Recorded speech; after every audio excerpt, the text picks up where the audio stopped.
Swamine Tapaharine. Now we are continuing with Swamiji's activities in the post-parliament period, and we have said that Swamiji was, he moved from this Michigan Lake area to the eastern states of USA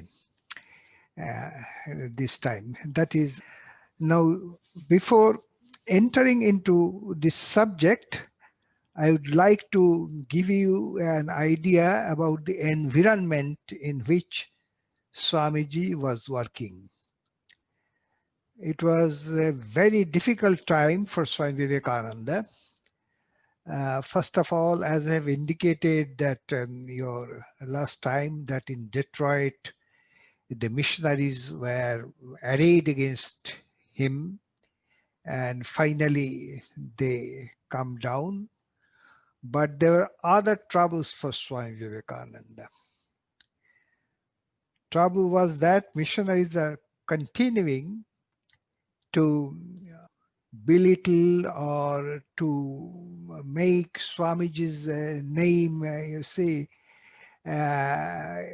tarnished in all ways. But it is not only missionaries, the theosophists were also doing this. And along with that, there was a third party which was against Swamiji, that was the Brahmo Samaj people, who were Indians, but they were very much against Swami Vivekananda because of jealousy. When Pratap Chandra Majumdar first met Swami Vivekananda in the parliament, he was friendly, but later on when Vivekananda became very popular, this man became highly jealous and was trying to do harm to Swamiji. So these three forces, and on the other side, Swamiji wanted that there is some official recognition for his work from India. It was not coming. On April 9th, he wrote to his disciple Alasinga in Madras that you do something in this direction. But nothing happened for many, many months. And when something happened, both in Madras and in Calcutta, the news came to him only in September of 1894. So almost 1 year, he was in trouble without any recognition, public recognition from India. That means very responsible and well-known people gathering together and taking a resolution, and that resolution is being sent, thanking Swamiji for his work in favor of Hinduism and thanking the Parliament of religion authorities to have organized this and to have allowed Swami Vivekananda to represent Hinduism there. So this was a very troublesome time for Swamiji, but in between he was doing, and the missionaries were so much against him that in Detroit they tried to poison him to death, and Sri Ramakrishna saved him, asking him not to take the coffee which has been poisoned. So you see, the forces against him was too much. Now, what was happening in these days? Swamiji was giving, I am talking that he's already in the eastern states, and one Mrs. Fink gave her reminiscences in Prabuddha Bharata later. She says that I was very young then and a student, and we were several students. We were in a private person's house because the college dormitory could not hold so many students. And in that house, one day, you see, the head of the Department of Philosophy of the local university and clergies came to talk and interrogate Swamiji.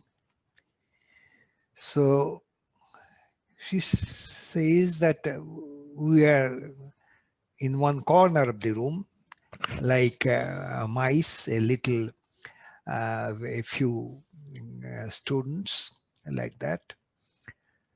And we thought that Swamiji would be completely blown away by this combined attack of these people, because Swamiji is from India and they are from this country and they know the Bible very well, and they have read the Western philosophies, etc.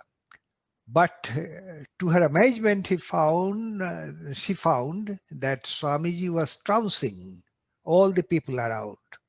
They are quoting from the Bible to give their. Swamiji was quoting from the same Bible, another point of view. So finally, you see, the effect was that Swamiji became triumphant. You see, all were trounced. You see, so this kind of things were happening many, many times. What Madame Fink was telling, this was happening apart from your regular lectures in private areas, in hotels and in private people's salon. It was happening all the time. So this is one point. And then another point is that Swamiji was talking about the Indian religions, about customs of India, and about the points regarding which there is much criticism in the West. For example, the caste system, for example, the status of women, etc. For example, the idolatry, these things. So many of his talks in different places are on the same theme. So something is common, but in every lecture there is something new points are there. So see, this lecture on India and reincarnation. This is happening in New York, and I am reading a part from it only. In those days, Swamiji was talking about this validity of Hindu religion, first of all. Whether Hindu religion, because you know, for 75 years since one Mr. Heber wrote a hymn in which there's a line, the hidden in his your blindness bows down to wood and stone. This is a famous line from, say this was missionary's favorite, from Iceland's icy mountains, etc. The poem begins. So this was the eye, that means the common. Yeah. Now there's one Mr. Lehman Abbott. You see, he held a view that though this hidden, they are not necessarily doomed to eternal hell. They will be given a chance, further chance after death to accept God's grace. So that means their views are wrong, but they have another chance after death. You see, this was the view of this. And with great reluctance, the American Board of Commissioners for Foreign Missions, they accepted it. That means these heathens are not totally doomed to hell, you see, they have a chance after death. So, and this Mr. Abbott received letters from the missionaries in India that they have heard that Swamiji has made hundreds of converts in America from Christianity to Hinduism. And to that, Abbott replied, "We are familiar with this phenomenon in America, which gives in succession apparent converts, now to spiritualism, now to hypnotism, now to Christian Science, now to theosophy, now to Hinduism, a conversion rarely of either intellect or affections, still less of stable purposes, but partly of ardent impulses, partly of idle curiosity." He belittled Swamiji's success, etc. And in any case, Swamiji did not make hundreds of converts. You see, there are some people who admired him, and with their help, he was continuing to do his work. But he impressed everybody, and what was most important, that a section of liberal Americans began to think otherwise. That's what we can say. That was what was happening, and that is continuing still. America, even today, there is a hardcore of conservative people who think that their identity should be WASP. WASP means white, Anglo-Saxon, Protestant. This is their core identity. So this, but there are others, especially in today's Western coast. There are, you see, many people who are thinking otherwise. Another point is that Swamiji was giving certain times you see, lectures for charity. You see, he gave many lectures for charity, you see, in America, especially Boston area. There he talked about the same things. For example, defending his religion, he said, "Hindu nation is not given to marriage," he said, "not because we are women haters, but because our religion teaches us to worship women. The Hindu is taught to see in every woman his mother, and no man wants to marry his mother. God is mother to us. We do not care anything about God in heaven. It is mother to us. We consider marriage a low, vulgar state. If a man does marry, it is because he needs a helpmate for religion." This is a helpmate for religion. This is the Vedic idea. That means what they called dharmapatni. That means without being married, you cannot do a yagya. That is the idea. You may say we ill-treat our women. What nation in the world has not ill-treated women? In Europe and America, a man can marry a woman for money, and after capturing her dollars can kick her out. In India, on the contrary, when a woman marries for money, her children are considered slaves according to her teaching, and when a rich man marries, his money passes on into the hands of the wife, so that he would be scarcely likely to turn the keeper of his money out of doors. You say we are heathens, we are uneducated, uncultivated, but we laugh in our sleeves at your want of refinement in telling us such things. With us, quality and high birth make caste, not money.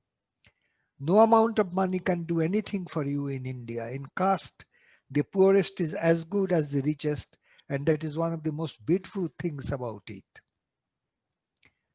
And he continued, money has made warfare in the world and caused Christians to trample on each other's necks.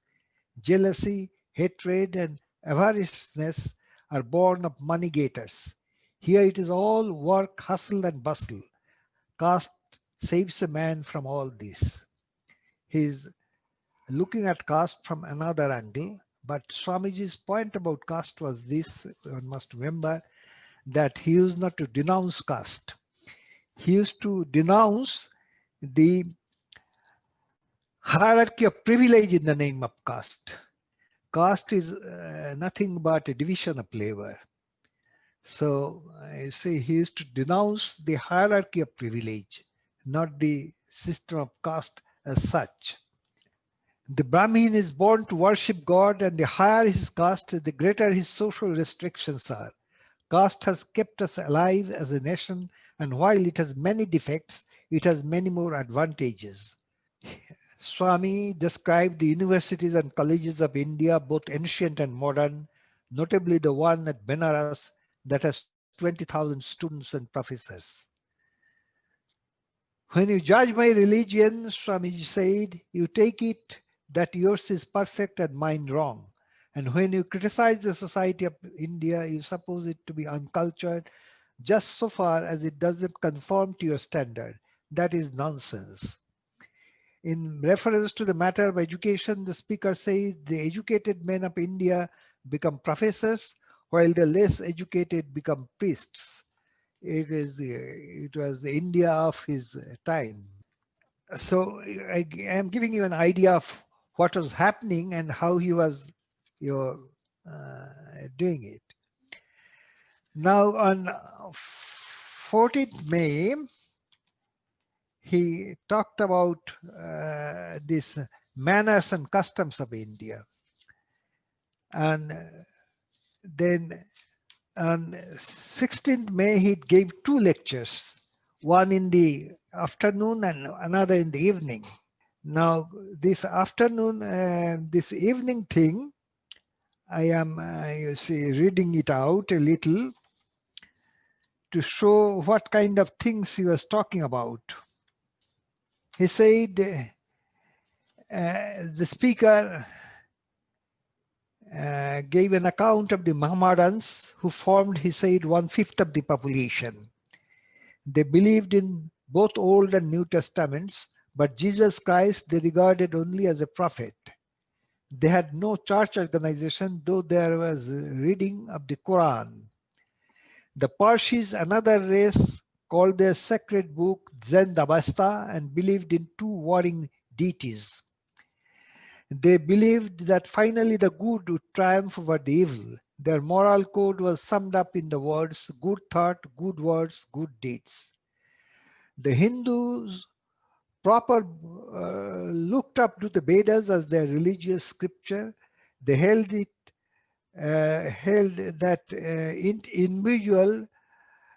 they held each individual to the customs of caste, but gave him full liberty to think for himself in religious matters. This is another point Swamiji will make again and again, that the society was governed by caste rules prescribed in the law books. But when you enter into religion, there is complete freedom. You may think any way we like, you may debate any subject, there is no taboo, etc. A part of their method was to seek out some holy man or prophet in order to take advantage of the spiritual current that flowed through him. He's talking about the guru system. The Hindus had three different schools of religion, the dualistic, the qualified monastic, and the monastic. And these three were regarded as stages through which each individual naturally passed in course of his religious development. This is Swamiji's theory.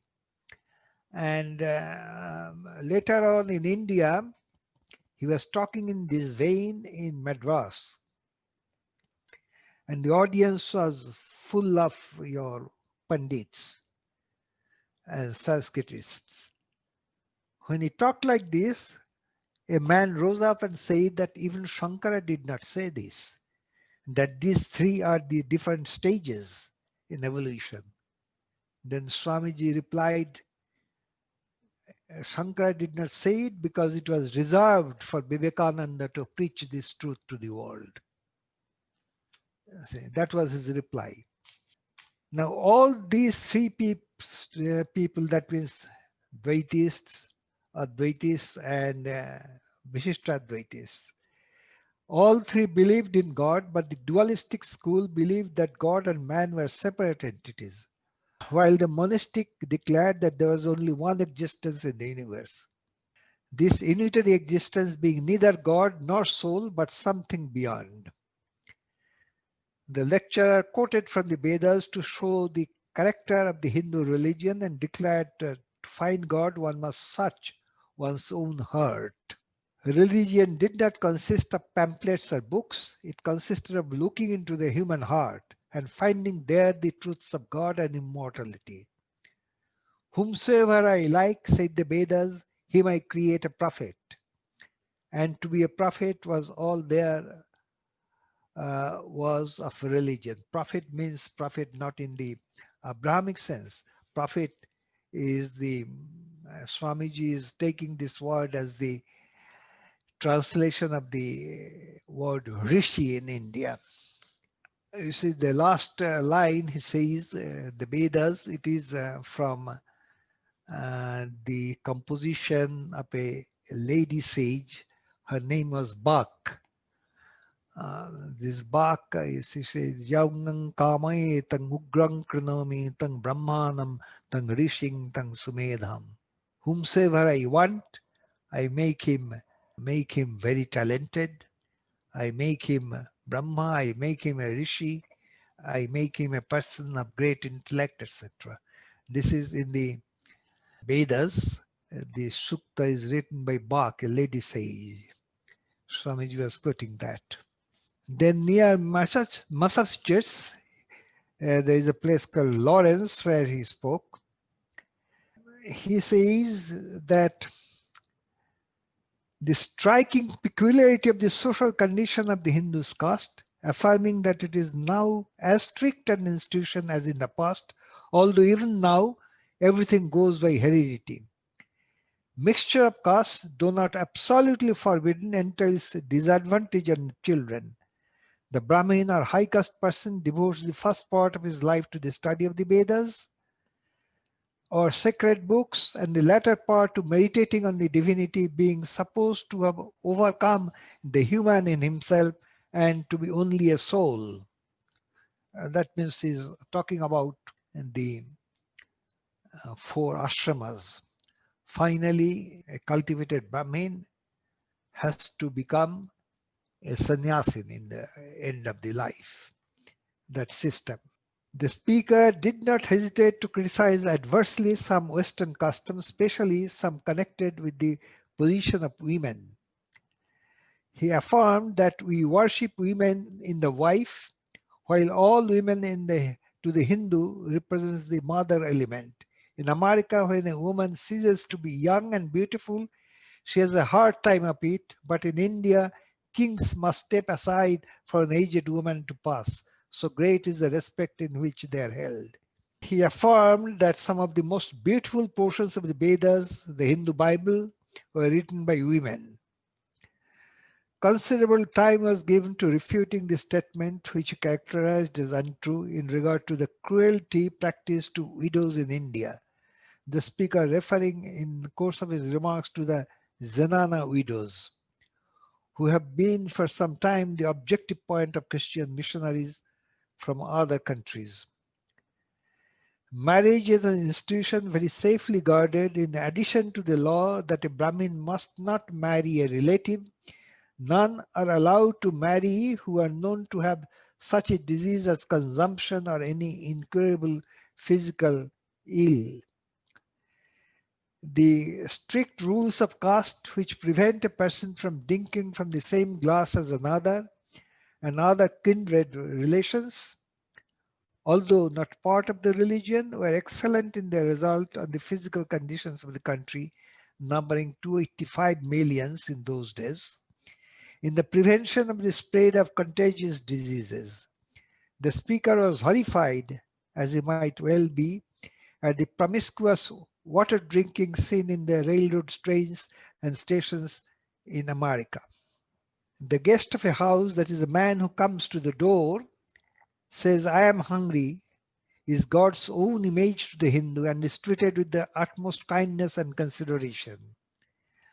being fed before the master and the mistress of the establishment. That was the system. You see, the guest is called in India Atithi. Atithi means who announces herself at your door without any agenda. Tithi means the lunar day, you see. Atithi means who has no tithi. He comes like that. The speaker alluded sadly to the poverty of his country. While the upper caste live in comfort, there are millions whose only food is dried flowers, and who are so low in the scale of existence that they have hardly an identity and are pitiful objects in the plane of existence. Now, these dried flowers, you may wonder what is these dried flowers. These dried flowers are nothing but mahua. I had been to the country of mahua, and for 5 months, people used to, you say, take this. And this mahua flower, this is dried, and when they're dried, they look like your dried grapes. Hinted quite forcibly that food and education would be better than the sermons which Christians and Mohammedans had been throwing at them for the last 100 years.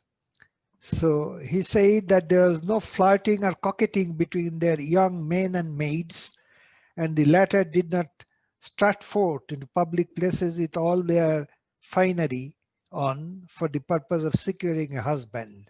That means in those days. But India, especially the urban India, has changed a little. They're imitating the West. So this is, you see, this is to give you a taste of how he was talking. And at one point, you see, I have talked to you about this Majumdar's jealousy, etc. And in a later, he wrote to Mrs. Hale, whom she used to address as mother, that they, the Brahmas, they have, you see, everything, books, forms, doctrines, words, reason, sects, but not religion. For that begins when the soul feels the necessity, the want, the yearning after the beloved. This is not there in the Brahmas. They have everything. They are learned people, they are organized people, they have sects, they have books, etc. They have rituals, but not this. See, so they do not have, according to Swami Vivekananda, any religion. While you are, you see, while you are doing at this, you must remember that Swami Vivekananda, you see, his mature views on many of the things he have touched, we get in other compositions of him. One point I have touched, that he was not against the system of caste. He was against this system of this hierarchy of privilege. He was against this. Second point is that in question of marriage, for example, Swami Vivekananda used to think that the Hindu marriage, as it is prevalent in those days, has some defect in it, in the sense that, first of all, they choose among the community in the same language group. This Gotra consideration, which you see, finally, though Gotra was your Gotra, the word Gotra means what? Gotra is a lineage. Gotra means go, means cow. In ancient days, the cows were the only wealth. If you have 50 cows, you are a rich man. If you have 100 cows, you are quite affluent. All people did not have stable. So trusting someone, you see, who has some amount of honesty and integrity, they used to keep their cows there. So from that, the Gotra has come. That means someone who was entrusted with your wealth. Wealth is in the milk cows, the wealth. So that is the origin of Gotra. Now this Gotra system has become so much, you see, in marriage, they look for Gotra. And finally it boils down to the marriage within a small community, which is polluting the blood. Swamiji knew that only with Vedanta you cannot raise the country. You need also the physical aspect of it. So physically, if the country has to be strong, this has to be modified, this marriage system. There must be a little diversity in the marriage, you see. So that was another point. Swamiji's mature thinking on these things. Then the question of women's education, he was for it, you know, that you see he wanted very much this one, and through Sister Nivedita he had it realized. You see. But while educating the women, they must be protected against the bad influences of the Western countries. That means promiscuous dress in public places, etc. So these things must be protected. The idea of chastity, that means no question of extramarital relations. So all these things, these ideas which are there in the national ideas, they should not be washed away while educating women. So that was another point of Swamiji. Then regarding this, your questions of too much of holiness in regard of food preparation, the so-called holiness, that means so-called holiness means don't touch him. He was not for it. He said that you have forgotten, he used to say to his countrymen that you have forgotten the higher principles of our scriptures, and the whole religion has become don't touchism. Do not touch this. This was bad. So one must remember all these things while he did not mention everything to the foreigners, because his idea was defending his country because the foreigners were maligning India and her culture. So all the defects of India he did not want to show to them. But he used to say that both civilizations, the Western civilization and Eastern civilization, none of them are complete. Both has to be complemented. And he used to say that this lion, the strength of the lion must be with the meekness of the lamb.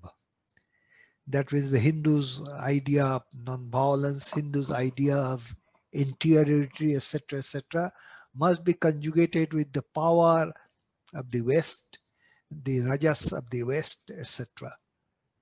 He used to think that thereby a better civilization would be created. That was his mature understanding of the whole thing. For example, he said, Swami Vivekananda did not fail to inform the audience in English words which could not be misunderstood that the effort to raise his people by teaching them the Christian religion was a thankless task. He said, we have seen the Greek and the Persian come to us. We have seen the Spaniard with guns come to make us Christians. Still we are Hindus, and thus we shall remain. Had Vivekananda used all the power of his flashing eyes and his expressive voice, it would have been a most dramatic speech when he said, I dare here in America to say that we of India shall stand by our religion. So, and after these lectures, as it used to happen in many cases, the audience used to search where he was putting up. So if it was a private person, They used to arrange with him and used to go to his place of residence to have detailed talks with him on different points. So this was happening almost everywhere. So one part is formal, another part is informal. They used to ask him informally his background, where he was educated, etc., where he had an education in American, because missionaries said, you say that he's not at all educated in India. His whole education was in America. So whatever he's saying is he was quoting from our books, not from his own books. In this connection, we must say also that, as I think I have mentioned it earlier, but I must mention it here also because it happened just before he left Chicago for Midwest and these eastern states. Is a Madame Calvé. Madame Calvé was of Spanish. She was a Spaniard, you see, and born in Madrid. But very soon she took up because she was a opera singer. So she took up the French culture and she used to speak fluent French, but then settled finally in Chicago. There was personal tragedy in her life. I say her house was burnt, your daughter was burned to death, and maybe there are other issues in her life also which made her sad, and she was often thinking of committing suicide. When a friend told her that there is a Swami here from India and you go to him and this might be of some help to you. So when she arrived, Swami Vivekananda was seated on the floor in his room with eyes half closed. And Swami Vivekananda just pointed with his finger a chair to Madame Calvé. And for many minutes, Swami was not talking at all. And then Madame Calvé was irritated because she was very respectable and being a world-renowned opera singer, she was aristocratic people used to show her respect. So suddenly Vivekananda began to speak. My child, you have entered the room with a storm. Calm yourself down. This is necessary for your creative art and for your health. Yeah. And then he divulged one great secret of her life, and she shuddered. She asked, who told you about this? Swami Vivekananda smiled and said, I am now reading in your mind like an open book. So she was startled and began to understand the power of a yogic person. So this happened in April, and we are talking about May. Swami Vivekananda had this power, and he knew these things. Then when the pamphlet, as I have said, the pamphlet finally came in September. What pamphlet? First of all, parcel.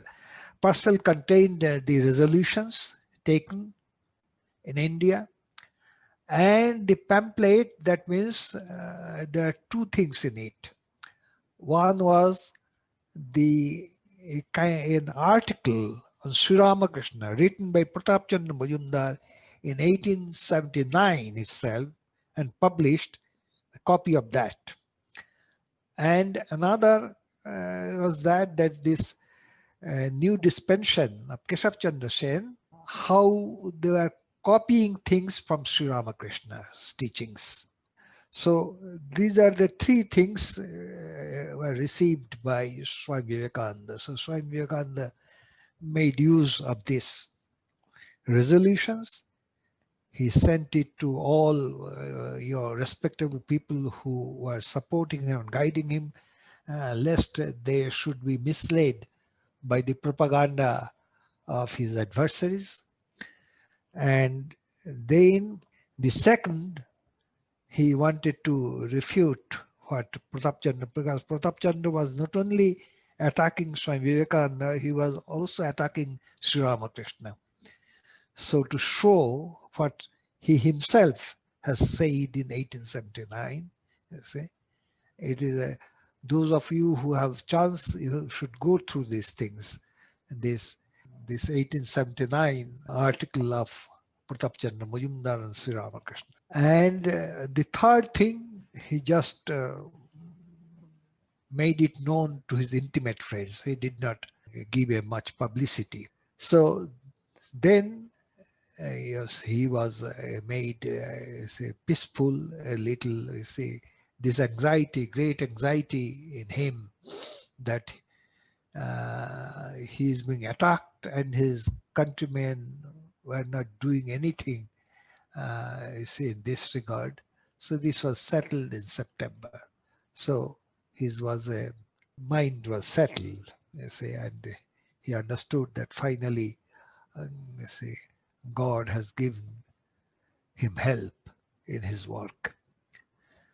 Now, I would like to invite you questions. There are questions?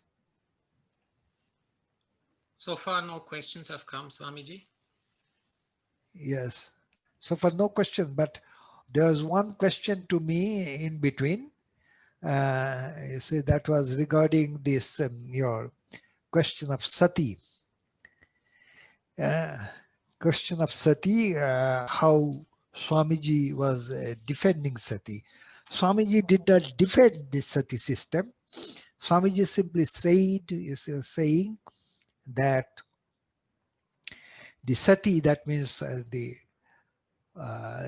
the custom was that if you become a widow, you immediately, you see, you go to, you see, to burn yourself. Then the system degenerated in the sense that for this sake of property, certain times other people, they used to push you, to drag you to the fire, you see. This is a degeneration of the system. Swamiji said the original idea was came from the accent of chastity. That you see, so he used to say that this is fanaticism, but then he used to say that Hindu fanatic used to punish himself or herself, but not, you see, go to cut the throats of others. This is the, you see, he used to decry this system, but he used to say that this is the good part. Hindu fanatics sometimes, you see, for example, among the monks of India, there's sometimes too much of austerity. They will keep their hands raised for years, and then the hands do not move at all. Or they will stand for years without sitting or lying.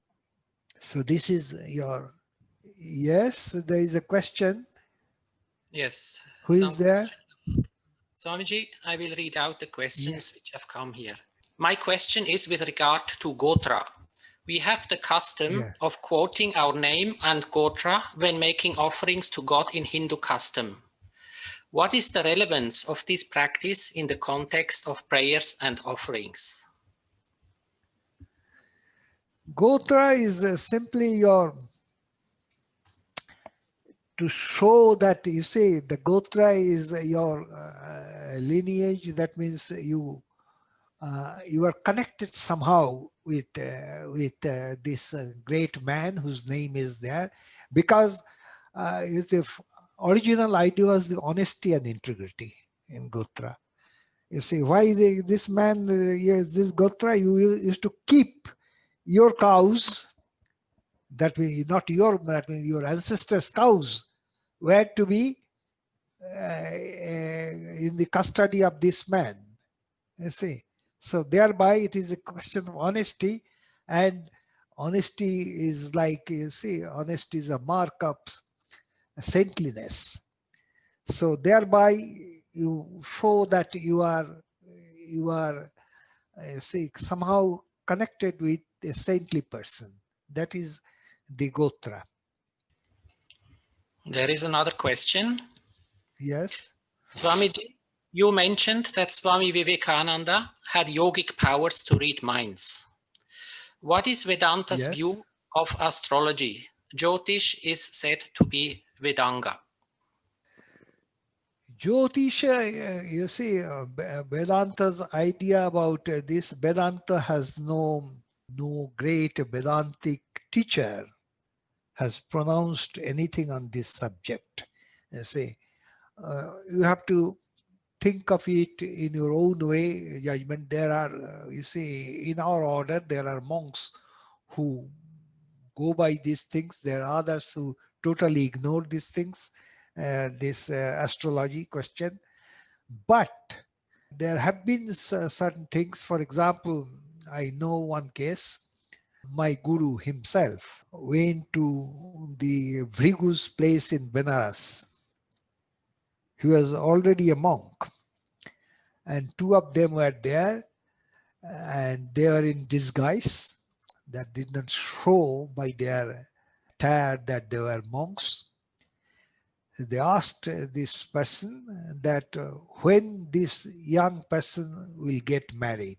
The man, you see, took some time for calculation and then said that yes, he mentioned that this is the date in which he is supposed to be married, you see, and that matched with his entering into the monastery, that you see, that date.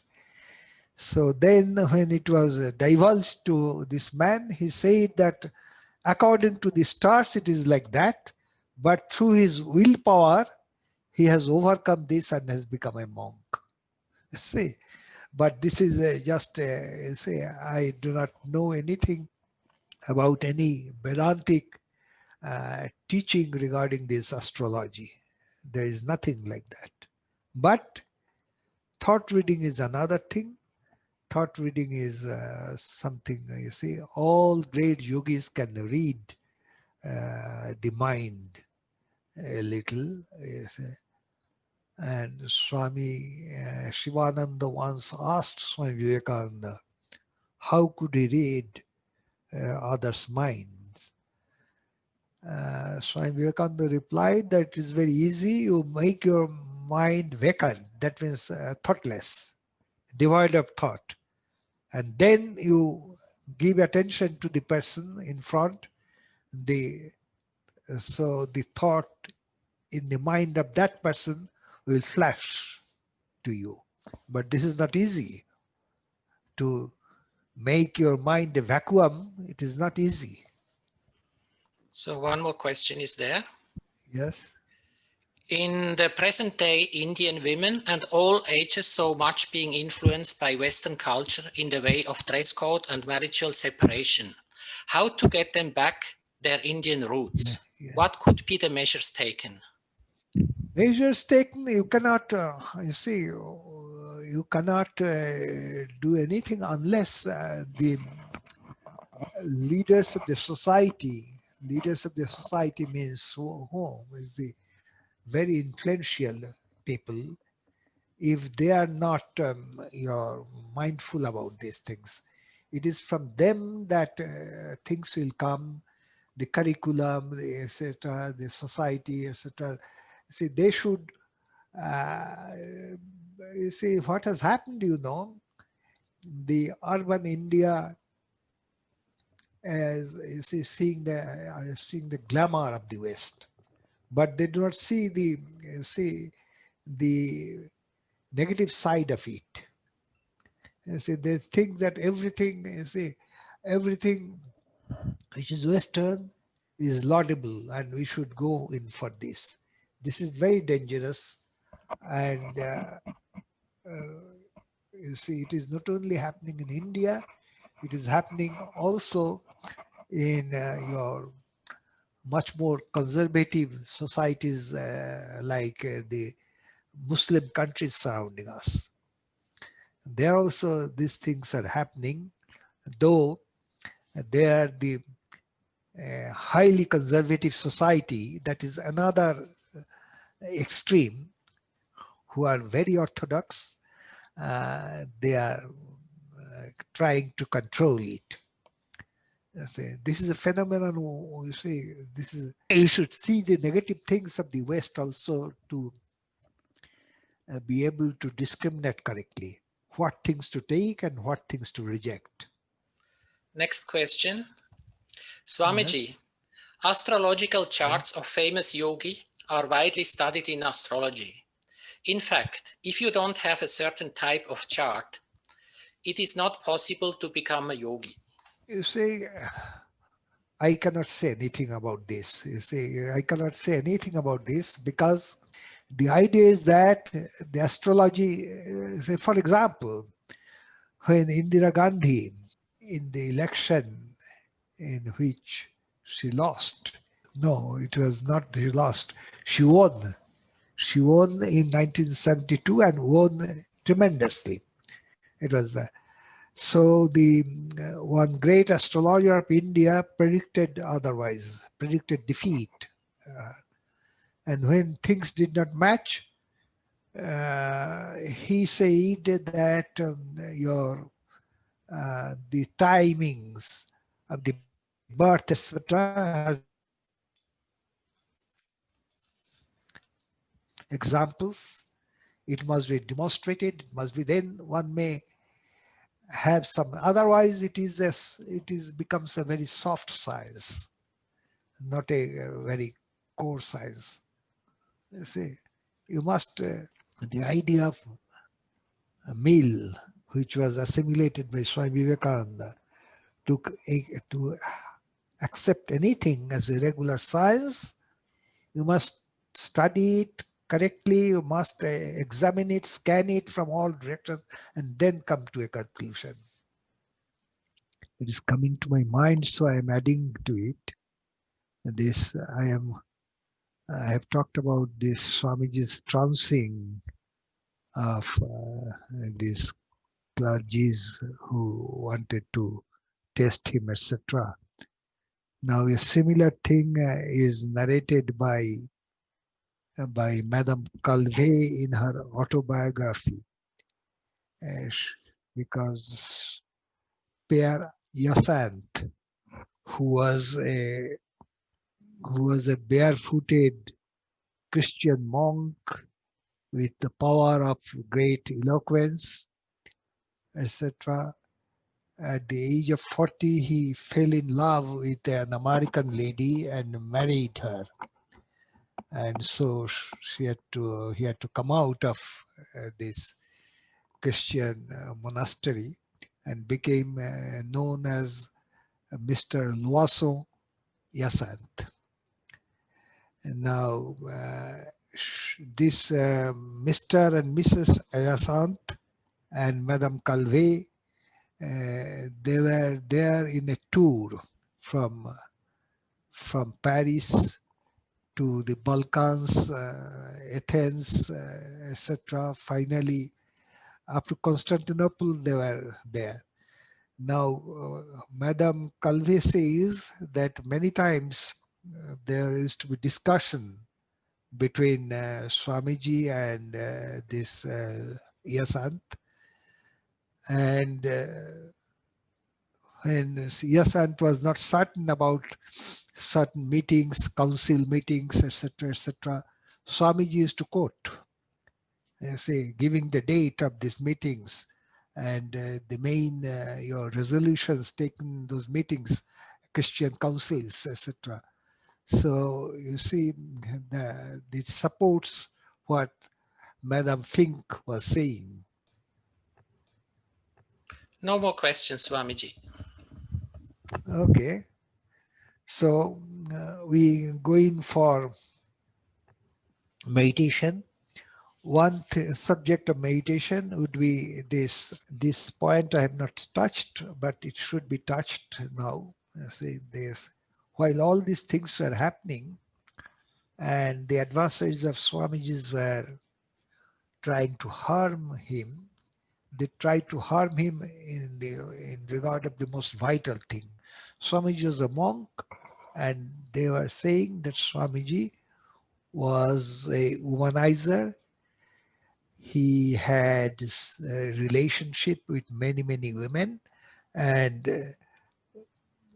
when Swamiji was the guest of Mrs. Bagley in Detroit, they spread a rumor that Mrs. Bagley had to drive away one maidservant because she used to have a relationship with Swamiji, etc.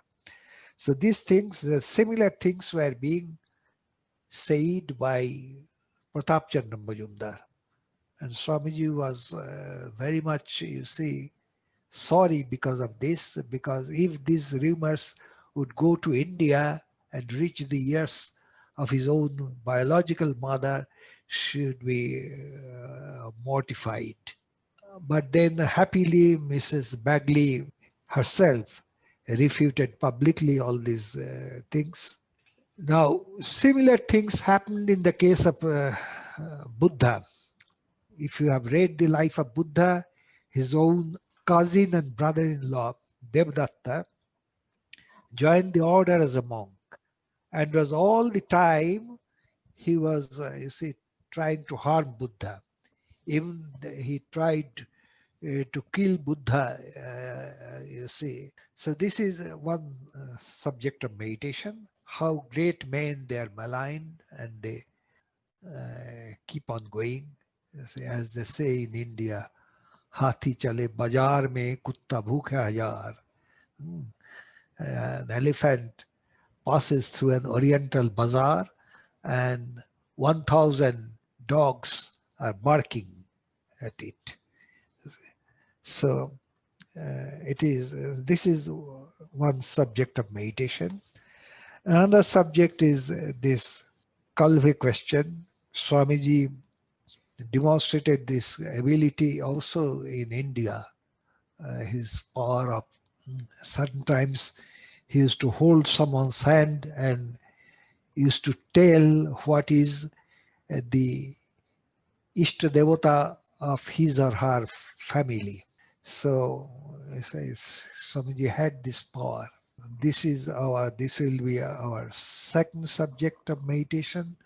The third subject of meditation would be the Swamiji's trouncing of these clergies and scholars who would come to put him down in discussion. So this will be the third. Okay, let us begin.